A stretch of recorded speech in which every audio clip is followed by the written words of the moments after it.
पुढची taste number 8 आपण बघूया बघा. 8 टेस्टचं आपण एक्सप्लेनेशन पाहूया. बघा काय दिलंय. Question number 81.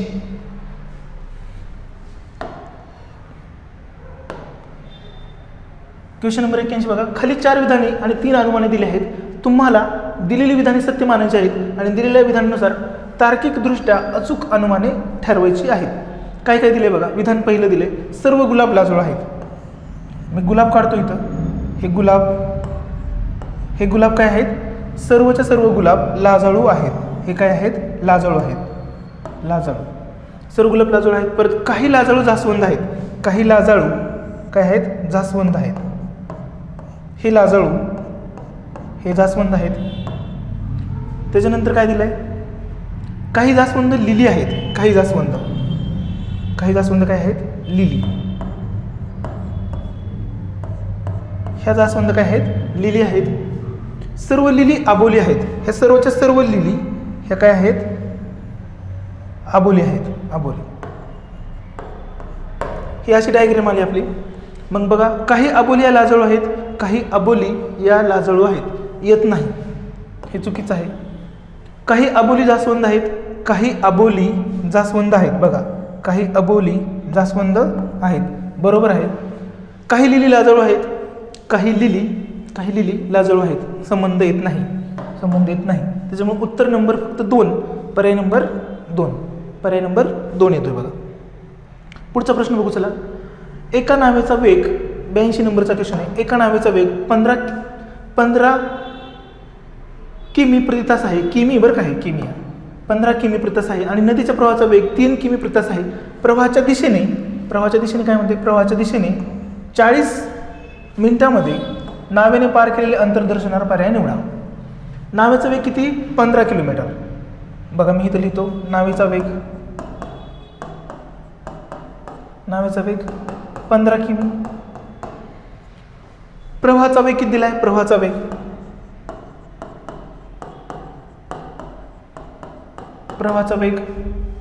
3 किमी आणि प्रवाहाच्या दिशेने अंतर 40 मिनिटांमध्ये. प्रवाहाच्या दिशेने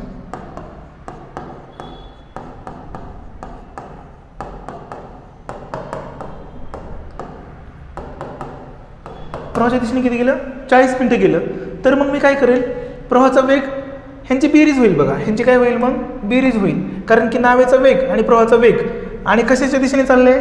प्रवाहाच्या दिशेने चाललंय. मग काय होईल यांची बेरीज. 15, 16, 17, 18. हे 40 मिनिटे ह्याचं 60 सेकंद किलोमीटरमध्ये करतो याचं. कारण की ते सगळं किलोमीटर दिलं आहे मला. हे कसं दिलं आहे. हे सगळं किलोमीटरमध्ये दिलं आहे. त्याच्यामुळे मी ह्याला 60ने भागतो. ह्यांची बेरीज करून घेतो. कारण की ते एकाच दिशेने म्हणजे प्रवाहाच्या दिशेने चाललेले आहे. नाव पण ती पण. त्याच्यामुळे ह्यांची काय होणार. बेरीज होणार. 18 किलोमीटर येणार आहे. 18 किलोमीटर पर आवर येईल बघा. काय येईल. 18 kilometre per hour. 18 kilometre per hour. मग काय होईल बघा. 18 गुणुले 40 डिवायडेड बाय 60. 0 0 6 1 7 12 6 3 18 आणि 3 चौक 12. मग प्रवाहाच्या दिशेने वेग किती आला. प्रवाहाच्या दिशेने वेग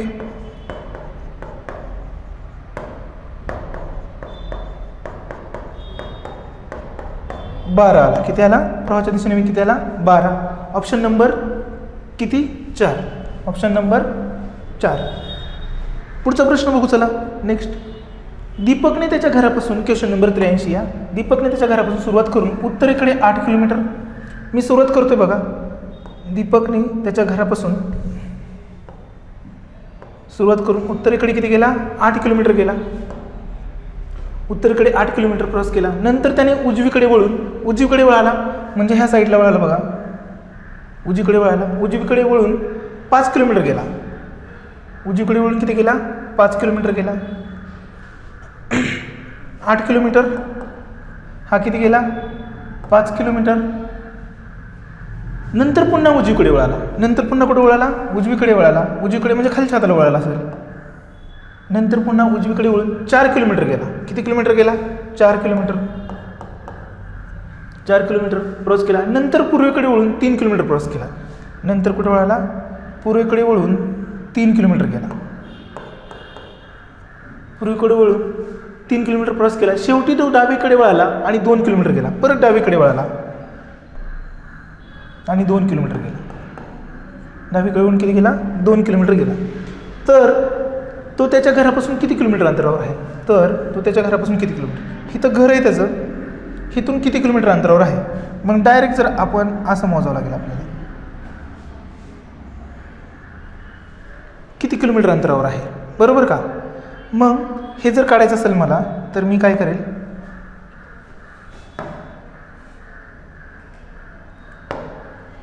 बघा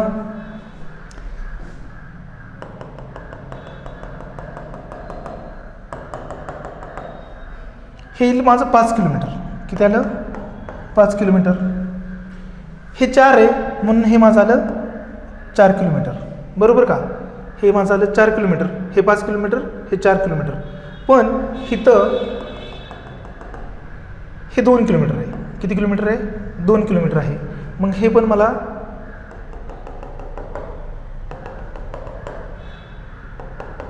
4 आणि 3 किती झालं 4 अधिक 3 किलोमीटर, हे झालं 8 किलोमीटर. 4 अधिक 3 5 6 7 8 आणि हे किती रे हे 4 किलोमीटर. ह्या दोघांचं मिळून किती झालं 6 किलोमीटर. किती झालं 6 किलोमीटर. मग मला पायथागोरस प्रमेयानुसार मी जाऊ शकतो. बघा आता मी इथं लिहितोय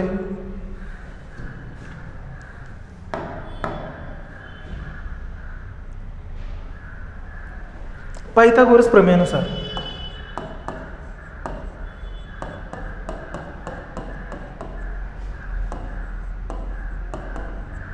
पायथागोरस प्रमेय काय असतं त्याचं, बाजू बरोबर अंडर रूट. मी डायरेक्ट करतो पहिली बाजू फर्स्ट बाजू अधिक सेकंड बाजू. फर्स्ट बाजू वर्ग अधिक सेकंड बाजू वर्ग असं. मग बघा बरं काय येईल, आपल्याला हे अंतर काढायचं पूर्ण. मग मी काय करेल 8चा वर्ग अधिक 6चा वर्ग, 8चा वर्ग अधिक 6चा वर्ग कंसामध्ये 8चा वर्ग 8 64 अधिक 6चा वर्ग 6 6 36 अंडर रूट बरोबर बाजू. मग मी अंडर रूट काढून टाकलं तर बेरीज केली किती येईल बघा 64 आणि 6 किती येतं आहे 100. 64 आणि 6 100 येतं. मग 100चं वर्गमूळ जर घेतलं तर 10 येतं. मग बाजू किती आली 10. म्हणजे तो त्याच्या घरापासून किती असणार आहे, तर किती किलोमीटर अंतरावर असेल 10 किलोमीटर. किती अंतरावर असेल हे 10 आलं बघा. किती आलं हे 10 किलोमीटर. किती अंतरावर असेल तो 10 किलोमीटर अंतरावरती असेल. आलं लक्षात एवढं. पुढचं क्वेश्चन नंबर 84 बघूया. काय दिलंय बघा 10,5 दराने 200 रुपये रकमेवरील 3 वर्षाचे चक्रवाढ व्याज व सर्व व्याज होणारा फरक किती. फरक विचारलाय आपल्याला. काय विचारलाय फरक विचारलेला आहे. फरक म्हणजे काय रे, compound interest CA minus simple interest. Compound interest minus simple interest असते. मग compound interest minus simple interest बरोबर बघा आपलं सूत्र काय आहे ह्यासाठी P into R divided by 100 ह्याचा वर्ग आणि दुसऱ्यामध्ये आहे 3 अधिक R डिवायडेड बाय 100. हे असं आपलं सूत्र आहे. येते लक्षात. तर मग ह्या सूत्रामध्ये किंमत टाकू. पीची किंमत किती आहे 200. हे पी आहे बघा 2000 कंसामध्ये काय रे R5 दिलं आहे. कंसामध्ये R5 दिलं आहे छेद 100 ह्याचा काय वर्ग. दुसऱ्या कंसात 100 3 अधिक R किती 5 छेद 100. मग किती येईल बघा 5 5 25 आणि हे किती आलं 100चा वर्ग 10 1 2 3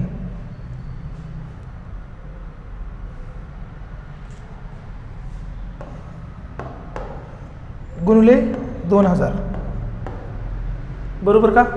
इथं किती आलं 100 गुणिले 3 305 डिवायडेड बाय 100. 305 divided by 100. आता ही 0 ही 3 0 आणि ही 3 0 गेली बरोबर का. मग काय आलं 2 × 2 बे दुने 10, बे एक बे, 5चा वर्ग 25, बरोबर ना. मग 25 बे एक बे, बे पंचे 10, बे पंचे 10 आलं इथं, बे एक बे, एकने भाग तोडतोय मी, बे पंचे 10 आणि मग खाली खाली काय करेल, 5 एक 5, 5 5 25, म्हणजे इथं 5 आलं. परत किती आलं इथं,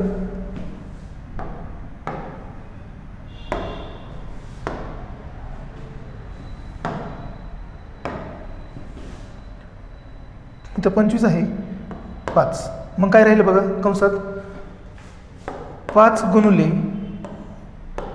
305 डिवायडेड बाय 100, डिवायडेड बाय 100 असं आलेलं आहे.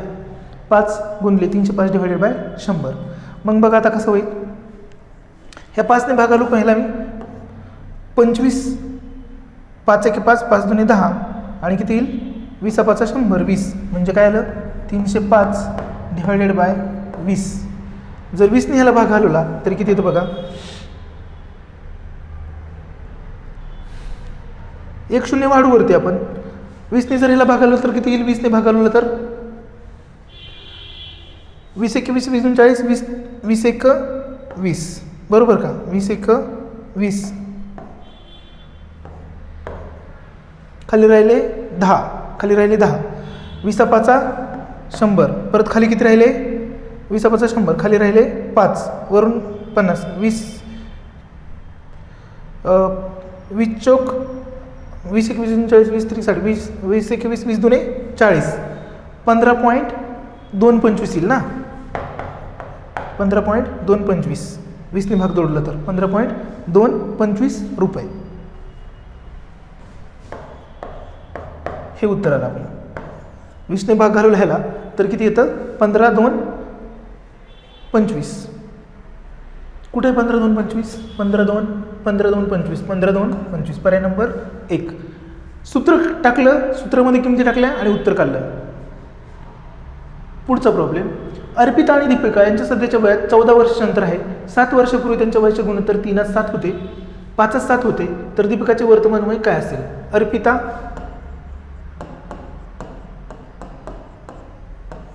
आणि काय दिले रे, दीपिका.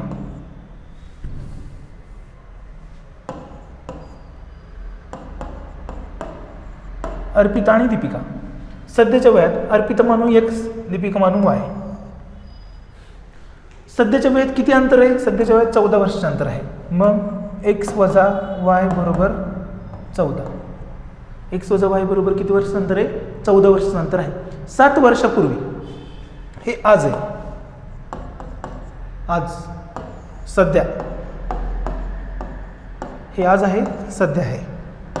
7 वर्षापूर्वी म्हणजे x वजा 7 डिवायडेड बाय y वजा 7. 7 वर्षापूर्वी त्यांच्या वयाचे गुणोत्तर किती होते, 5:7. किती होते, 5:7. हे जर मी सोडून घेतलं तर काय येतं बघा, 7x मायनस 7 7 49 बरोबर 5y मायनस 7 7 7 5 35. 5y बरोबर 7 5 35 असं आलं माझं. तर मग काय होईल बघा, 7x minus 5y, 7x minus हे 5 इकडे घेऊन आलो मी, बरोबर मायनस 35 अधिक 49. किती येईल रे, मायनस 35 अधिक 49. 5तून 9तून 5 गेले किती राहतात, 4 राहतात. 9तून 5 गेले 4 आणि 4तून 3 गेले 1, 14. मग काय लिहितं, मायनस 5y 7x. हे एक समीकरण मिळालं मला, ह्याला मी दुसरं समीकरण म्हणतो 7 वर्षापूर्वीचं. आणि हे एक समीकरण मिळालं मला, हे सध्याचं. हे एक समीकरण मिळालं मला सध्याचं आणि हे एक समीकरण मिळालं मला कधीचं, 7 वर्षापूर्वीचं. मग ह्या समीकरणाला मी काय करतो, हे सारखं करू बघा. इथं 7 आहे, इथं 5 आहे, त्याच्यामुळे मी ह्याला 7ने गुणतो, गुणुले 7. मग काय करतो बघा, 7ने जर गुणले ह्याला तर काय होईल, 7x मायनस 7y बरोबर 14 7 98. 14 7 98 हे माझं तिसरं समीकरण आलं. किती समीकरण आलं? तिसरं समीकरण आलं. मग ह्या समीकरणामधून हे समीकरण वजा करतो. मग काय करू मी? 7x मायनस 5y बरोबर 14.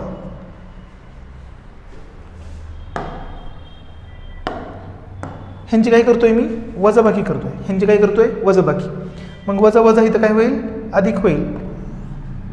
वजाबाकी करतोय मी ह्यांची. काय होईल बघा? 7x म्हणून 7x तर ते गेलं. 5y मधून 7y मधून 5y जर गेलं तर राहतात 2y बरोबर 8तून 4 गेले, 4 राहिले आणि 9तून 1 गेले, 8 राहिले बरोबर का? मग y बरोबर किती येते बघा? y बरोबर 2 दुने 4 आणि 2 चौक 8. y बरोबर किती आलं? 42. y बरोबर 42 आहे का? 42. मग y म्हणजे काय रे आपलं? दीपिका. y म्हणजे काय? दीपिका. दीपिकाचं वय किती आलं मग? 42. दीपिकाचं वय किती आलं? 42. पर्याय नंबर 2. पर्याय नंबर 2. पुढचा प्रॉब्लेम बघू मग आपण. चला आता. एक सकाळी सूर्योदयानंतर रीटा आणि कविता टिळक चौकात समोरासमोर उभ्या राहून बोलत होत्या. रीटा आणि कविता. ही रीटा आहे, ही कविता आहे.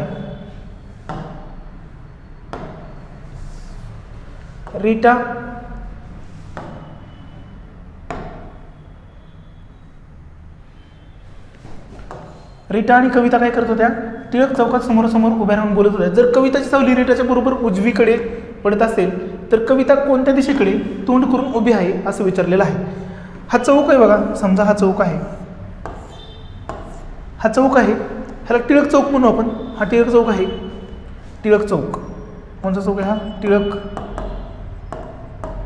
चौक आहे. ह्या टिळक चौकात काय होत होतं? रीटा आणि कविता. समजा ही रीटा आणि ही कविता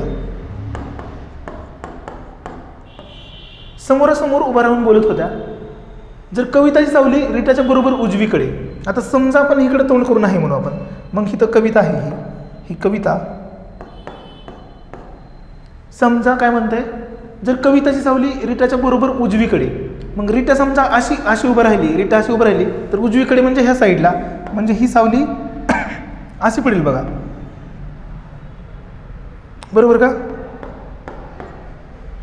रीटाची कविताच्या बरोबर हे साईडला पडत असेल म्हणजे उजवीकडे पडते. तर रीटाच्या बरोबर उजवीकडे पडलेली असेल, रीटाच्या उजवीकडे म्हणजे रीटा अशी उभं राहायला पाहिजे उजवीकडे. तर कविता कोणत्या दिशेकडे तोंड करून उभी होती? म्हणजेच कविता उत्तरेकडे तोंड करून उभी होती. म्हणजेच काय? म्हणजेच कविता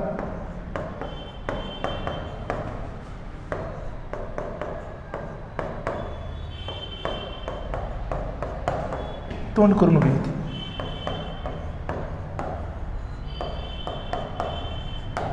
कुठे तोंड करून उभी होती रे? उत्तरेकडे असेल, कारण की रीटाच्या उजवीकडे, म्हणून हे उत्तर येईल. काय उत्तर येईल? पर्याय नंबर 1. नेक्स्ट पुढचं. गणेशचा जन्म 11 ऑगस्टला झाला. रमेश गणेशपेक्षा 11 दिवसांनी लहान आहे.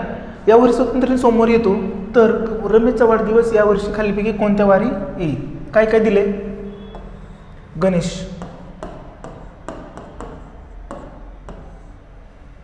जन्म किती दिला आहे? 11 ऑगस्ट.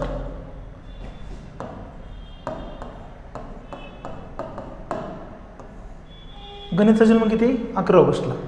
रमेश हा गणेशपेक्षा 11 दिवसांनी लहान आहे. लहान आहे म्हणजे उशिरा जन्मलेला आहे. उशिरा म्हणजे काय? मग किती दिवसांनी? 11 दिवसांनी. 11 दिवसांनी लहान म्हणजे किती? हे जाईल 22 तारखेला, 22 ऑगस्टला. कितीला जन्मला मग तो? 22 ऑगस्टला. 11 दिवसांनी लहान म्हणजे काय? 22 ऑगस्टला जन्मला. यावर स्वातंत्र्य दिन सोमवारी येतो. स्वातंत्र्य दिन असतो 15ला, 15 ऑगस्ट. 15 ऑगस्ट दिवशी कोणता वार म्हणताय? सोमवार. स्वातंत्र्य दिन कधी येतो? सोमवारी येतो. मग सोमवारमधून जर वजा केलं, सोमवारमधून काय केलं? वजा केलं 4 दिवस, तर 11. इथं कोणता वार येईल रे? गुरुवार, शुक्रवार, शनिवार, रविवार, सोमवार. गुरुवार, शुक्रवार, शनिवार, रविवार, सोमवार. म्हणजे इथं कोणता वार यायला पाहिजे? गुरुवार.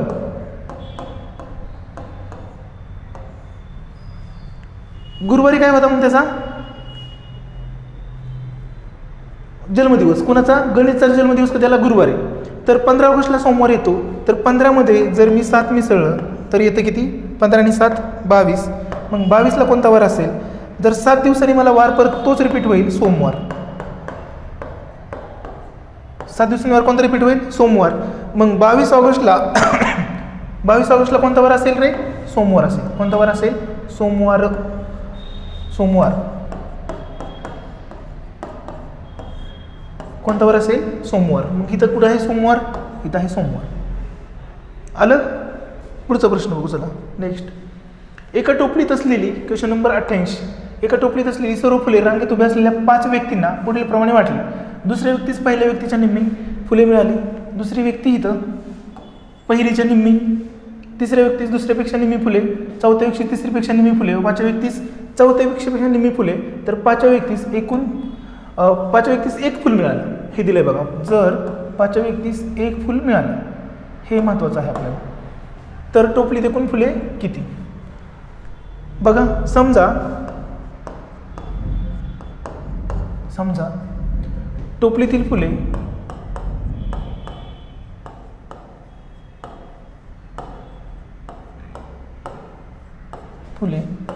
एक्स मानू. टोपलीतील फुले किती मानू? एक्स मानू. मग आता बघू आपण 5 व्यक्तींना फुले द्यायच्यात. किती व्यक्तींना? 5 व्यक्तींना. पहिली व्यक्ती, दुसरी व्यक्ती, तिसरी व्यक्ती, चौथी व्यक्ती आणि 5वी व्यक्ती. ह्या 5 व्यक्तींना काय द्यायच्यात? फुले द्यायच्यात. पुढील पण वाटली. समजा पहिल्या व्यक्तीला आपण एक्स फुलं देऊ. पहिल्या व्यक्तीला किती देऊ? एक्स. दुसऱ्या व्यक्तीस पहिल्या व्यक्तीच्या निम्मी. दुसऱ्या व्यक्तीला किती मिळाली? मग x/2 मिळाली. x/2. तिसऱ्या व्यक्तीस काय मिळाली असतील रे? मग तिसऱ्या व्यक्तीस दुसऱ्या व्यक्तीच्या निम्मी म्हणजे काय? x/4. चौथ्या व्यक्तीस तिसऱ्या व्यक्तीच्या निम्मी x/8. बरोबर का? आणि पाचव्या व्यक्तीस चौथ्या व्यक्तीच्या निम्मी म्हणजे किती करायला पाहिजे? x/16. x/16. हे फुलांची वाटणी झाली. जर पाचव्या व्यक्तीस एक फुल मिळाले, आता पाचव्या व्यक्तीस किती मिळाले म्हणताय? एक फुलं मिळालं. एक फुल. पाचव्या व्यक्तीस एक फुल मिळालं. मग काय झालं? 1/16 बरोबर 1. म्हणजेच काय रे? x बरोबर 16. x बरोबर किती आलं? 16. x बरोबर आलं 16. मग x बरोबर जर 16 येत असेल, x बरोबर आले 16 फुलं. मग पहिलीला 16, दुसरीला 16/2, 8. इथं 16, इथं 8. त्याच्यानंतर काय? 16/4 किती येतं? 4 × 16 4. तिसऱ्या व्यक्तीला किती? 16/8 बरोबर 2. आलं का लक्षात? आणि शेवटच्या व्यक्तीला किती फुल? 1. शेवटच्या व्यक्तीला किती आलं? 1. ह्याची बेरीज जर केली तर किती येते बघा. 6 × 4 = 10 8 18 19 आणि 20 आणि 1 21ला 1. हातच्या आले 2. 2 आणि 1 3. 31. 2 आणि 1 3. 31. पर्याय नंबर 1. पर्याय नंबर 1.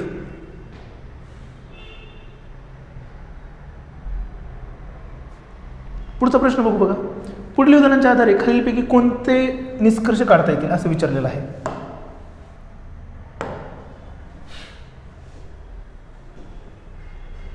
बघा, माझ्या संघातील सर्व गोलंदाज विकेट घेतात. माझ्या संघातले सर्व गोलंदाज आहेत, काय करतात ते? सर्व गोलंदाज विकेट घेणारे आहेत. विकेट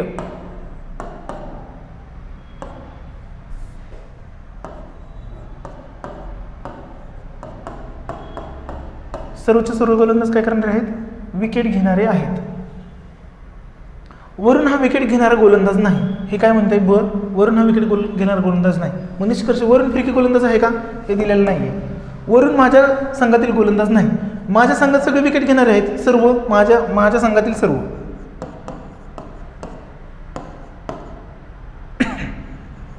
विकेट घेणारे. मग वरून हा माझ्या संघात नाही. हेच उत्तर येईल मग हेच क्लिअर जाणार आहे. म्हणजे ऑप्शन काय येणार आहे? वरून माझ्या संघातील गोलंदाज नाही. पर्याय नंबर 2. विकेट घेणार नाही म्हणजे माझ्या संघातला नाही तो. पुढचा. सायकल्सवर पहिले 3 किलोमीटर सरासरी 5 किमी तास, नंतरचे 3 किलोमीटर प्रति तास आणि शेवटचे 3 किलोमीटर अंतर 2 किलोमीटर तास या वेगाने कापतो, संपूर्ण प्रवासाचा अंदाजे सरासरी वेग किती किमी तास असेल असं विचारलेलं आहे. मग सरासरी वेग बरोबर सरासरी वेग बरोबर काय रे, एकूण अंतर डिवायडेड बाय एकूण वेळ. सरासरी वेग बरोबर काय, एकूण अंतर डिवायडेड बाय एकूण वेळ. एकूण अंतर किती रे, पहिले 3, त्याच्यानंतर काय रे नंतरचे 3, आणि त्याच्यानंतर काय रे शेवटचे 3. म्हणजे काय 3 गुणुले 3 गुणुले 3. तसं नाही, हे तर गुणुले आहे. एकूण अंतर किती होईल, एकूण वेग 3 अधिक 3 अधिक 3 डिवायडेड बाय पहिलं किती किलोमीटर जातोय बघा आता 3 किलोमीटर, सरासरी 4 किमी. पहिलं 3 4ने अधिक दुसरं 3, नंतरचे 3 किलोमीटर अंतर 3 किलोमीटर तासने, नंतरचं किती 3ने, आणि नंतरचं शेवटचे 3 2 किलोमीटरने जातं, असं जातं आहे. मग किती आलं बेरीज, 3 9 आलं, 3 आणि 3 6 आणि 3 9. खाली किती येते बघा ह्यांची बेरीज, 4ने बघू 0. ह्याला जर भागलं 0.75 येतं, किती येतं 0.75 अधिक 1, आणि ह्याला 2ने जर भागलं तर 1.5 येतं, किती येतं 1.5 असं आलेलं आहे. मग ह्यांची बेरीज बघू बरोबर 9 0.75 अधिक 1 अधिक 1.5 0.75 अधिक 1 अधिक 1.5 किती येतं बघा, 5 आणि 5 10ला 0, हातच्याला 1, 7 आणि 1 8 आणि 1 9 आणि 10, 7 आणि 1 8 आणि 1 9 आणि 1 10.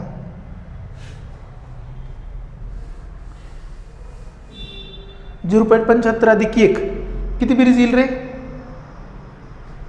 बरं हे हे हे करू अगोदर. 1.5 आणि 1 किती येईल, हे 2.5 अधिक 0.75. मग ह्यात जर 2.5 मध्ये काय मिसळायचं आपल्याला 0.75 मिसळायचं आहे. 5 7 आणि 5 13ला 3, हातच्याला 1 2 आणि 1 3, 2.35 2.7 5 7 आणि 7 आणि 5 12 ना, 7 8 9 10 11 12 2.25 येईल, आहे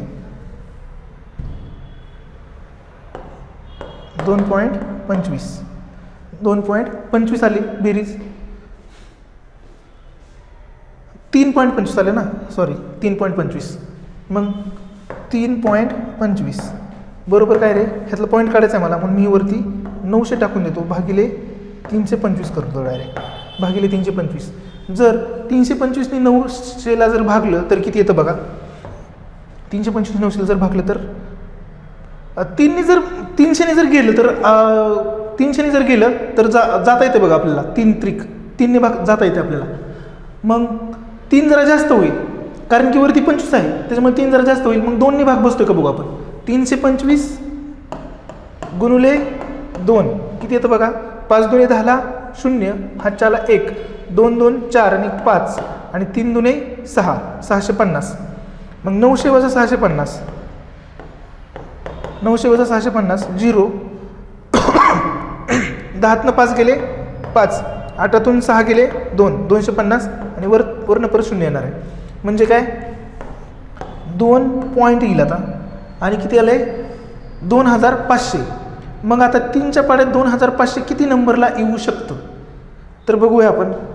900 गुणुले इथं बघा 7 आहे 9 आहे 3 आहे 2 आहे, मग आपण 7 वापरून बघू. 900 300 गुणुले 7 करून बघू किती येते, 0 0 7 त्रिक 21, आणि 8 जर केलं तर पुढं जाईल, त्याच्यामुळे उत्तर नंबर आपलं काय येईल 2.7 येईल बघा. उत्तर नंबर 2.7 7च येणार आहे कारण की 21 आहे आणि हे 25 आहे, आणि जर केलं तर पुढं जाईल, त्याच्यामुळे 2.7 हे उत्तर आहे याचं. नेक्स्ट पुढचं बघू चला. एका पिशवीत 10 पैसे 20 पैसे 25 पैसे यांच्या नाण्याच्या संख्येचे गुणोत्तर 6 4 7 आहे, आणि पिशवीतील एकूण रक्कम 37 रुपये 80 पैसे आहे, तर या पिशवीत 20 पैशाची नाणी किती असं विचारलेलं आहे. एका पिशवीत 10 पैसे 20 पैसे, 25 पैसे, या संख्येचे गुणोत्तर किती दिले? 6, 4, 7. मग ह्याला मी एक्स करून घेतो. ह्याला काय करतो? X x x. मग बघूया 6x बरोबर किती दिलं रे? 6x एका पिशवीत 10 दिले. 6x काय दिली? 10 पैसे दिले. 6x बरोबर 10 पैसे. त्याच्यानंतर काय? 4x बरोबर किती दिलं? 20 पैसे म्हणताय. 20 पैसे आणि त्याच्यानंतर काय म्हणताय? 7x बरोबर किती पैसे रे? 25 पैसे. 7x बरोबर 25 पैसे असं दिलेलं आहे. बरोबर आहे का?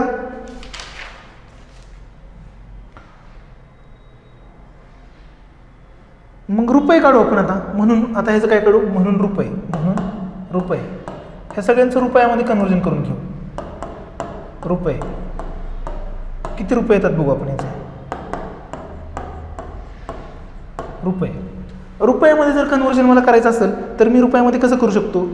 बघा 6x डिवायडेड बाय 10.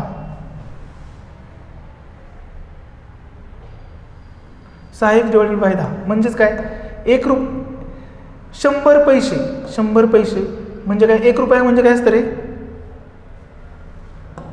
1 रुपया. 1 रु बरोबर 100 पैसे. बरोबर का? 1 रुपया बरोबर 100 पैसे. मग इथं काय येईल आता? 4x divided by 20. 1 रुपया म्हणजे हे 20 आहे. 20 म्हणजे काय? मग हे 100ला जर मी 20 ने गुणलं तर किती येतं?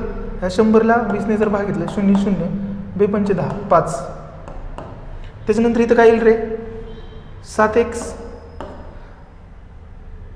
ह्या 1 रुपयाला म्हणजेच 100 पैशाला जर 25 ने भागलं 25 × 100 मध्ये 4 आला. इथं काय आलं? 4. हे असं आपल्याला समीकरण मिळून गेलं असं ह्या प्रकारे. मग आता काय करू आपण? ह्याची किंमत किती दिली बघा. मग आता काय आलं आपल्याला? 6x डिवायडेड बाय 10 अधिक 4x डिवायडेड बाय 5 अधिक 7x डिवायडेड बाय 4. एकूण रक्कम 37 रुपये 80 पैसे. एकूण रक्कम किती दिली? 37 रुपये 80 पैसे दिलेले आहे. म्हणजे याचा छेद समान करून घेऊ आपण पहिल्यांदा. आता बघा ह्याला कितीने गुणू? म्हणजे मला ह्याला 2 ने गुणतो. बघा ह्याला कितीने गुणतोय? बघा हे 20 येईल. मग ह्याला 4 ने गुणावं लागेल. ह्याला कितीने गुणावं लागेल? 5 ने गुणावं लागेल. मग काय आलं बघा? इथं वरती पण 2 ने गुणावं लागेल. इथं वरती पण 4 ने गुणावं लागेल. आणि इथं वरती पण 5 ने गुणावं लागेल. बरोबर? मग किती आलं? 6 दुने 12 डिवायडेड बाय 10 1 10 2 20. हे 12x झालं. अधिक 4 चौक 16x डिवायडेड बाय 20 अधिक 7 5 35x डिवायडेड बाय 5 चौक 20 बरोबर काय? 37.80 झालं ना. मग छेद सामायिक. मग काय करू आपण? छेद सामायिक आहे. मग हे मी करतो आता बघा खाली 12x अधिक 16x अधिक 35x. छेद सामायिक घेतला आणि तो मी इकडे गुणून टाकला डायरेक्ट. 37.80 गुणुले 20. 37.80 गुणुले 20. 12 16 आणि 35 ह्यांची जर बेरीज केली तर किती येते बघा? 12 16 आणि 35. 5 आणि 6 6 आणि 5 11 11 12 13 3 आणि बघा काय? 3 आणि 1 4 आणि 5 आणि 6 म्हणजे 63x. 63x बरोबर 37.80 गुणुले 20. बरोबर का? मग x बरोबर काय येईल? मी इथं लिहितोय आता. x बरोबर 37.80 गुणुले 20 डिवायडेड बाय 63. मग मी करतो गुणाकार करतो ह्यांचा. बघा काय येईल? 0 हे 0 पण ठेवतो मी. 8 1 8 दुने 16ला 6 हातच्याला 1 7 दुने 14 1 15ला 5 हातच्याला 1 3 5 15 1 16 डिवायडेड बाय 63. बरोबर का? नीट थांबा 1 मिनटं. ह्या 20 ने ह्याला गुणायचं आहे आपल्याला. 37 गुणिले 80 किती येते बघा. 8 दुणे 16ला 6, हातच्याला 1, 7 दुणे 14 आणि 1 15ला 5, हातच्याला 1, 3 दुणे 6 आणि 1 7, बरोबर का. आणि हे 2 शून्य, हे 2 शून्य. 756 डिवायडेड बाय 63. हे शून्य कुठे येईल पॉईंट इथं. मग बघा काय येते 63. 9 1 9, 9नी भाग बसेल ना ह्याला. 9नी भाग बुक घालू का मी ह्याला. बघा बरं 9 9 1 9 9 27 9 36 9 45 9 सख्ख 9 9 8 72. बघा 9 8 किती. मी पेन दुसरा वापरतो.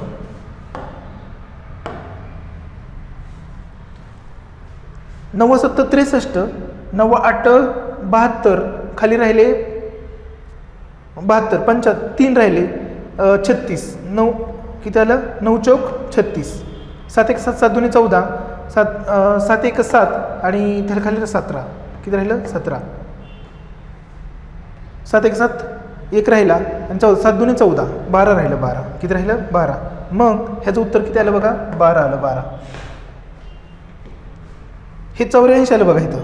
63 9 9 8 72, खाली राहिले 4, 9 चौक 36, 84 आणि ह्या 7ने जर 84ला मी भागितलं तर 12 येतं. 12 आलं 12. एक्स बरोबर काय आलं माझं. एक्स बरोबर 12. मग विचारले काय रे. विचारले काय तर यापेक्षा 20 पैशाची नाणी किती. 20 पैशाची नाणी किती असं विचारलेलं आहे. 20 पैशाची नाणी किती. मग 20 पैशाची नाणी इथं दिसतंय मला. 20 पैशाची नाणी किती. मग मी जर ह्या 4ला ह्या 20ने जर गुणलं तर किती येते. 4 दुणे 12ने जर गुणलं 12ने आपलं किती आलं आहे. एक्स बरोबर 12 आलं आहे बघा. एक्स बरोबर किती आलं आहे 12. ह्या 12 बारीक 12 12 36 12 चौक 48. मग 20 पैशाची नाणी किती 48. कुठं आहे 48. पर्याय नंबर 3. समजलं आहे. पुढे जाऊ परत नेक्स्ट. जर ए आता बघा हे कसं सोडवायचं असते बघा. क्वेश्चन नंबर 82 जर ए ग्रेटर दॅन बी याचा अर्थ आहे ही. म्हणजे मी काय करतोय हा जो आहे ह्याला आपण म्हणूया ही. ही काय आहे ही आई आहे आई. त्याच्यानंतर काय रे हे चिन्ह. हा काय ह्याचा अर्थ हे कोण आहेत वडील आहेत बरोबर का. त्याच्यानंतर बरोबर चिन्ह. ही आहे ही काय आहे बहीण आहे बहीण बरोबर. हे चिन्ह ह्याचा अर्थ काय रे हा काय आहे भाऊ आहे. हा काय आहे भाऊ. मग आता काय दिले खाली खालचं बघा. M greater than N equal to G. हे कॉमन फक्त काढून टाकायचं. कॉमन यातलं जी एकच घ्यायचं फक्त लिहिताना. हे एकच घ्यायचं लिहिताना फक्त. येते का लक्षात. आता एम एन घेतला त्याच्यानंतर जीच्या पुढं काय केच्या पुढं काय यस. केच्या पुढं काय यस असं दिलेलं आहे. मग ह्याचा अर्थ काय रे ही आहे ही. मग काय एम ही झाली फिमेल. ही फिमेल कोणाची आहे एम ही फिमेल. तर खाली लिहिलं एन. ही आहे ना ही एन असं आलं. परत काय बरोबर ही आहे परत ही पण फिमेल आहे. ही काय बहीण आहे. ही म्हणजे बहीण म्हणते. ही काय म्हणते ह्याला बहीण.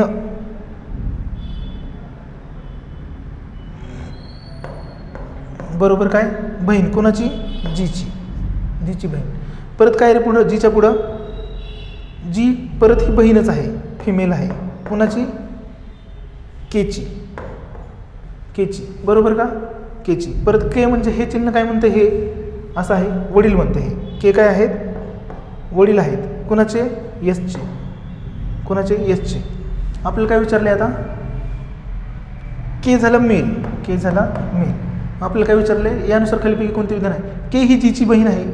के ही जीची बहीण आहे.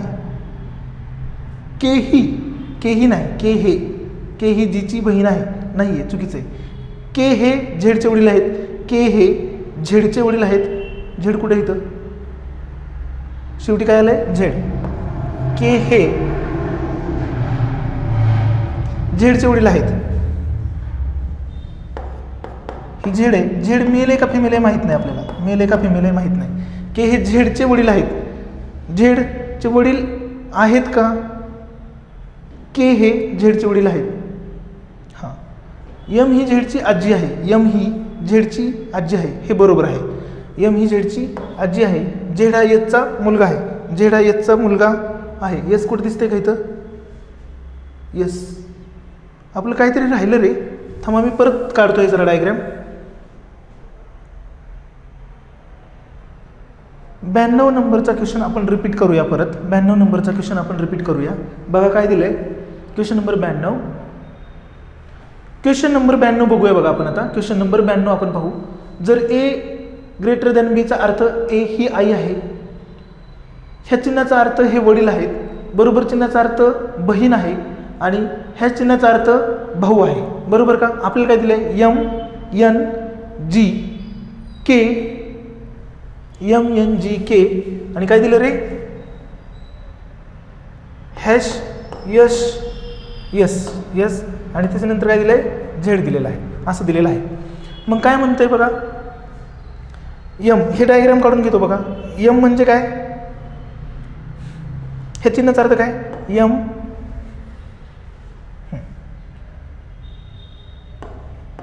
यम, हे चिन्हाचा अर्थ काय रे, ही. यम ही फिमेल झाली, यम ही काय आहे, एनची आई आहे, यम ही एनची आई, हे खाली घेतलं एन, बरोबर. एन इज इक्वल टू काय, बरोबरचा अर्थ काय, बहीण. एन ही काय झाली, बहीण झाली, फिमेल. कोणाची बहीण आहे ती, जीची. कोणाची बहीण आहे, जीची. परत जी ही म्हणते, जी ही काय आहे, फिमेल आहे, जी ही के. आता के काय आहे, के काय आहे, के आता हे हॅश काय म्हणतं, हा म्हणजे हा मेल झाला, हा काय आहे, हा यसचा काय आहे, भाऊ आहे, के हा यसचा भाऊ आहे. मग आता पुढं काय, यसचं चिन्ह काय सांगितलंय, हे चिन्ह दिले बघा, यसच्या पुढं काय, हे चिन्ह आले पुढं कोणतंही. मग हे काय, वडील आहेत, यस हे काय आहेत, मेल आहेत. कोणाचे, यस हे वडील आहेत झेडचे. झेड काय, मेल आहे का फिमेल आहे माहीत नाही. मग आता काय दिले बघा, असं आपल्याला काय आलं, एन जी के यस आणि झेड. मग आता काय बघा, के ही झेडची बहीण आहे, दिसते का, के ही झेडची बहीण आहे, के ही झेडची बहीण आहे, नाही आहे. के हे झेडचे वडील आहेत, के हे झेडचे वडील आहेत, नाही आहे. यम ही झेडची आई आहे, यम ही झेडची आजी आहे, गॅप आहे म्हणजे झेडची आजी आहे, बरोबर आहे, हे उत्तर बरोबर आहे. झेड हा यसचा मुलगा आहे, झेड हा यसचा मुलगा आहे. मुलगा आहे का मुलगी माहीत नाही, त्याच्यामुळं मुलगा हे चुकीचं आहे, मुलगा हे चुकीचं आहे. त्याच्यामुळे पर्याय नंबर फक्त 3 बरोबर येतो आपला. पुढचा प्रॉब्लेम बघू. खालील शृंखलेमध्ये प्रश्नचिन्हाच्या जागी असणारा सर्वात योग्य पर्याय निवडा, असं विचारलं आहे. बघा काय दिले, 11, 44, 48, 96. मग कसं सोडूया आपण हे, बघा 11 गुणिले 4 किती येईल रे, बरोबर 44. पण इथं कमी झाले, मग 44 अधिक 4 बरोबर किती येईल रे, 48. मग 48च्या पुढं ह्याला 4ने गुणू, 8 चोक किती येतं, 8 चोक 32ला 2, हा 4 3, 4 चोक 16, 17, 18, 19, 192 येतं. किती येतं, 192. आणि 192 मध्ये जर 4 मिसळलं तर 196 येतं. ह्याचं उत्तर काय असेल, पर्याय नंबर 2. क्वेश्चन नंबर 94 आपण बघूया. बघा 94 काय दिलं आहे, जर एचे 80% बरोबर बीचे 50% आणि बीचे मूल्य एच्या x% तर x बरोबर किती. जर ए बरोबर 80, जर समजा मी काय करतो इथं सोडवताना, समजा ए इज इक्वल टू 100 मानतो, एला काय म्हणतो 100. मग ए 100 मानलाय मी, गुणुले 80/100 बरोबर बी किती रे, 50/100 गुणुले बी, बरोबर का, बी. मग एला मी 100 मानलेलं आहे. मग काय होईल माझं, हे 100 गेलं, हे 100 गेलं, इथं राहिलं 80 बरोबर 50/100 बरोबर बी. मग काय होईल माझं, हे 800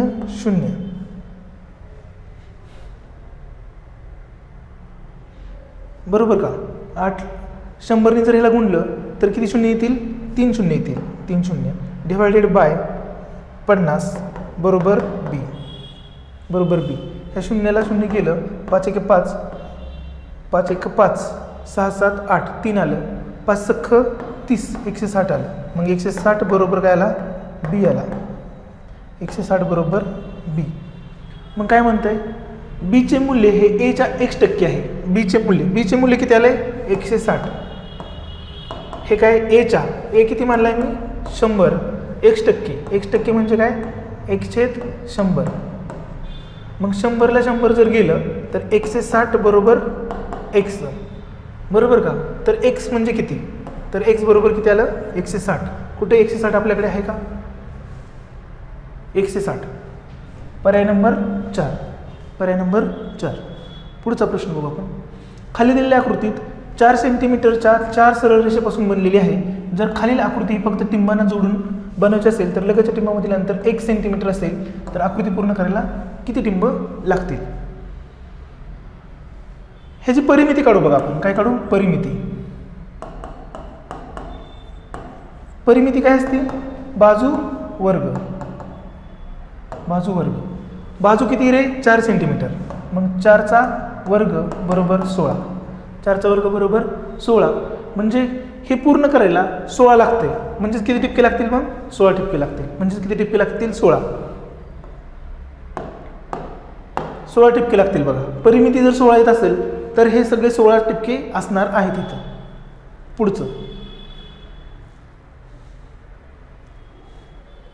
खाली दिलेल्या आकृतीमध्ये घनाकृती ठोकळे दाखवले आहेत. त्यावर असलेल्या अंकाच्या स्थितीचा अभ्यास करून 8 अंकाच्या विरुद्ध बाजूला येणाऱ्या अंकाचा सर्वात योग्य पर्याय निवडा. 8च्या बाजूला निवडायचं आपल्याला. 8 अंकाच्या विरुद्ध. काय विचारले? 8च्या विरुद्ध. बघूया मग 8च्या विरुद्ध काय येते. 8च्या विरुद्ध अंक बघा. 8 इथं आहे. मग 4 आणि 6 तर येणार नाहीत. विरुद्ध अंक 4 आणि 6.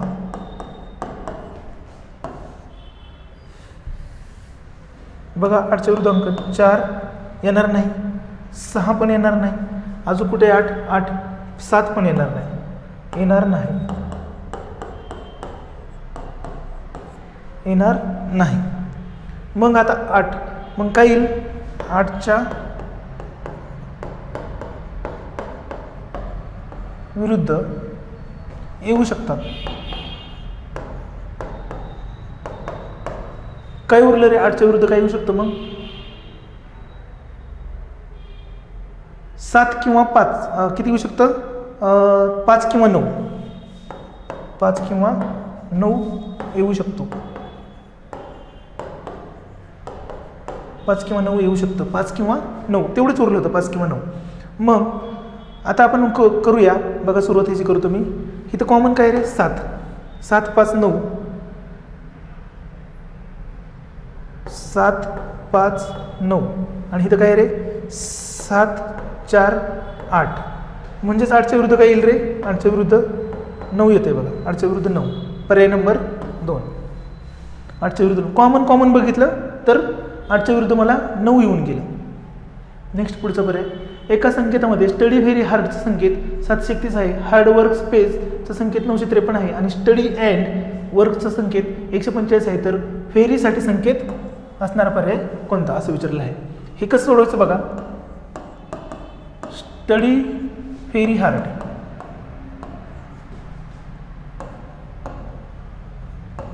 स्टडी व्हेरी हार्ड बरोबर काय सांगतोय? 7 3 1. Hard work page. Hard works page बरोबर काय सांगतंय? 9 5 3. Study and work. Study and work. Study and work ह्याच्याबद्दल काय म्हणते? 1 4 3 1 4 5 1 4 5. स्टडी अँड वर्कबद्दल काय म्हणते? 1 4 5. मग बघा काय काय कॉमन निघू शकतं ह्यातनं. बघा इथं स्टडी आहे आणि इथं पण स्टडी आहे, बरोबर. इथं पण एक आहे, इथं पण एक आहे, म्हणजे काय झालं, स्टडीसाठी एक आलं, स्टडीसाठी काय आलं, एक आलं. त्याच्यानंतर बघा इथं पण हार्ड आहे आणि इथं पण हार्ड आहे, बरोबर का, हे हार्ड हे हार्ड. मग काय इथं हार्ड, इथं पण 3 आहे आणि इथं पण 3 आहे. मग हार्डसाठी काय आला, 3 आला. मग राहिले काय, फेरी राहिले. मग फेरीसाठी काय येईल, 7. फेरीसाठी 7. पर्याय नंबर 2. पर्याय नंबर 2. Next question number 98. लोकसभेतील 545 जागा, किती जागा, 545 जागा 5 राजकीय पक्ष, किती पक्ष, 5 राजकीय पक्षात विभाजित झाले आहेत. कोणत्याही 2 राजकीय पक्षांना समान जागा नाहीत, समान जागा नाहीत. काय म्हणते रे, समान जागा नाही, समान जागा नाहीत, समान जागा नाहीत. आणि प्रत्येक पक्षाला कमीत कमी 19 जागा आहेत. जास्तीत जास्त जागा असणाऱ्या पक्षामध्ये तिसऱ्या क्रमांकाच्या पक्षाला जास्तीत जास्त किती जागा मिळू शकतात विचारले असते. किती पक्ष येतं, 1 2 3 4 5 पक्ष आहेत. टोटल जागा किती इथं, टोटल जागा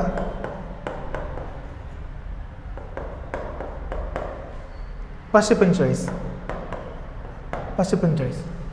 प्रत्येक पक्षाला कमीत कमी 19. ह्याला समजा 19 म्हणतो, ह्याला 19 म्हणतो, मग ह्याला 20 म्हणतो, ह्याच्या x म्हणतो, ह्याच्या किती म्हणतो, ह्याला माहीत नाही. जास्तीत जास्त पक्ष म्हणतो, तिसऱ्या पक्षाला किती जागा, x म्हणतो, ह्याला x+1 म्हणतो आणि ह्याला x+2 म्हणतो,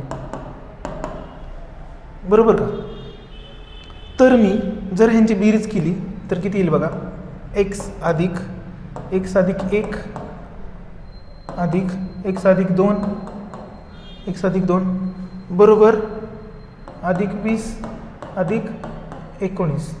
आणि हे किती व्हायला पाहिजे, हे किती व्हायला पाहिजे, 545. मग बघा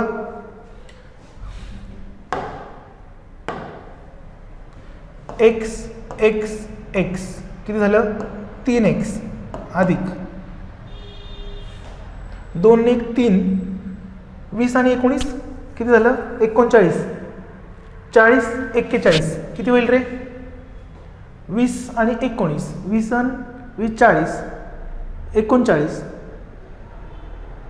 39 झालं, 39 40 41 आणि 1 42 किती आले, 42.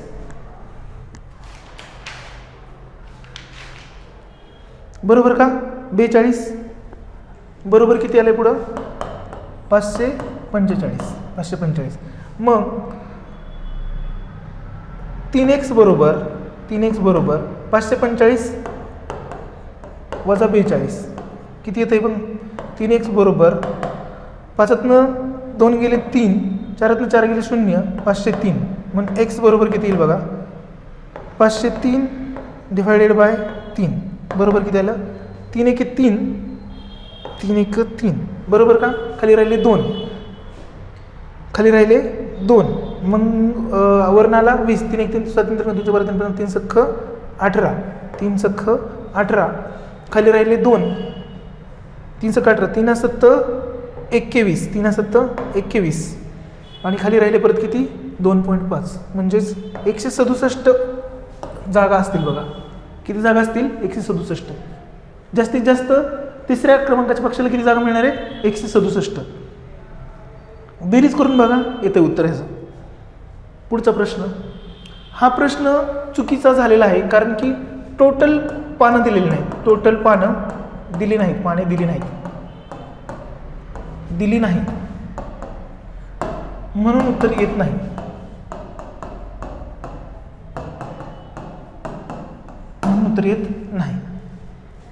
शेवटचा प्रश्न बघूया बघा आपण. क्वेश्चन नंबर 100 शेवटचा. समुद्रातील 3 स्तंभावरील दिवे काही वेळाच्या अंतराने चमकतात. पहिल्या स्तंभावरील दिवा 1.5 मिनिटं, दुसऱ्यावरील दिवा 2 मिनिटं आणि तिसऱ्यावरील 50 मिनिटं. बरोबर का. इथं 50 सेकंद दिले आणि इकडे काय दिले, बाकीकडे मिनिटं दिले. बरोबर का. तर जर त्या 3 स्तंभावरील दिवे एकाच वेळी आता चमकले असतील तर पुन्हा किती वेळा चमकतील असं विचारलेलं आहे. ठीक आहे. तर हे सेकंदामध्ये करून घेऊ बघा आपण. पहिलं काय, पहिला स्तंभ काय म्हणते, पहिला स्तंभ किती मिनिटांनी, 1.5 मिनिटांनी, 1.1/2 बरोबर का, म्हणजे किती झालं, 90 सेकंद झाले, 90 सेकंद. ठीक आहे. दुसरा स्तंभ काय म्हणते बघा, दुसरा स्तंभ किती झालं, 2 मिनिटं. 2 मिनिटं म्हणजेच काय, 120 सेकंद. आणि तिसरा स्तंभ किती सांगितले, 50 सेकंद. मग 50 सेकंद, जसं तसं 50 सेकंद. तिन्ही स्तंभ एकाच वेळी आता चमकले असते तर पुन्हा कधी चमकतील, मोठ्यातली मोठी संख्या घ्यावी लागेल आपल्याला इथं. मग आता ह्यांचा लसावी काढून लागेल आपण, लसावी म्हणजे हे लसावी काढू ह्यांचा, म्हणजे आपल्याला आपलं उत्तर मिळून जाईल. मग लसावी बघा काय येईल, 90, 120 आणि 50. ह्यांचा लसावी किती येतो बघू आपण डायरेक्ट, 10 भाग जाईल बघा. 0 ला 0 गेला, इथं राहिले 9, 0 ला 0 गेला, इथं राहिले 12 आणि इथं 50, 5 राहिले. किती राहिले, 5. 10 5 50. परत कितीने भाग जाईल बघा, 3 त्रिक 9, 3 चौक 12, 5 ला 5. ह्यांचा लसावी किती येतो, 10 गुणुले 3 गुणुले 4 गुणुले 5. 10 त्रिक 30 गुणुले 3 गुणुले 4 गुणुले 5. 3 त्रिक 9, 90 गुणुले 20. 9 दुने 18, 180. आणि ह्याला जर 60ने भागितलं तर किती येतं, 6 ला 0 गेलं, 6 त्रिक 18. 30 सेकंद उत्तर येईल. काय येईल याचं उत्तर, 30 सेकंद. आहे का आपल्याकडे 30 सेकंद? 60ने भागितलं म्हणून मिनिटामध्ये झालं आपलं, मिनिटे. 60ने भागितलं ना आपण, मिनिटे. सेकंद होतं, त्याला 60ने भागितलं मिनिटे.